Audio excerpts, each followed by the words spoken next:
रजौली। नैहर में लुटाई भी तो लेके जाई कि ससुरार गे। नैहर में लुटाई भी तो लेके जाई कि ससुरार गे। ताये गो हथियार पर कोई बहस गोइयार गे। ताये गो हथियार पर कोई बहस गोइयार गे। अच्छा खासा ही नौजन के कैले ही के बाहर गे। अच्छा खासा ही नौजन के कैले ही के बाहर गे। ताये गो हथियार पर कोई बहस गोइयार गे। ताये गो हथियार पर कोई बहस गोइयार गे।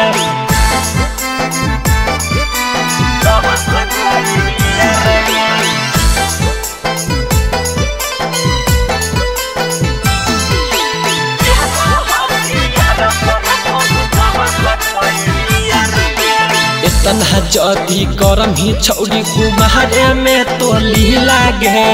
कोई जैतो जब हनिया के नहट वाला टूढ़ी लागे। तन्हा जदी करम ही छौड़ी कुमारे में तो लागे। कोई जैतो जब हनिया के नहट वाला टूढ़ी लागे। दहस गो के दहसनियन कैसे ले संभार गे। 10 गो के चोट कैसे ले तू संभार गे। ताये गो हथियार पर कोई 10 गोइयार गे। ताये गो हथियार पर कोई 10 गोइयार गे।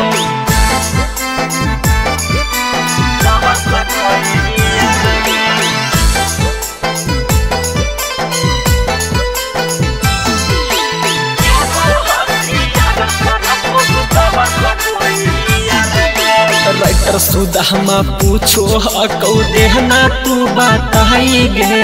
कहाँ से लाबो ही तेयन और जी खाही कबन दवाई गे। गे आर्यन साथी सब पूछो हकौ देहना तू बताई गे। कहाँ से लाबो ही तेयन और जी खाही कबन दवाई गे। सौरभ सुगम अनुपम बेदर्द के देनी छौड़ी तहार गे। डीजे नीरज गुलशेर पवन के कर देनी बेमार गे। ताये गो हथियार पर कोई 10 गोइयार गे।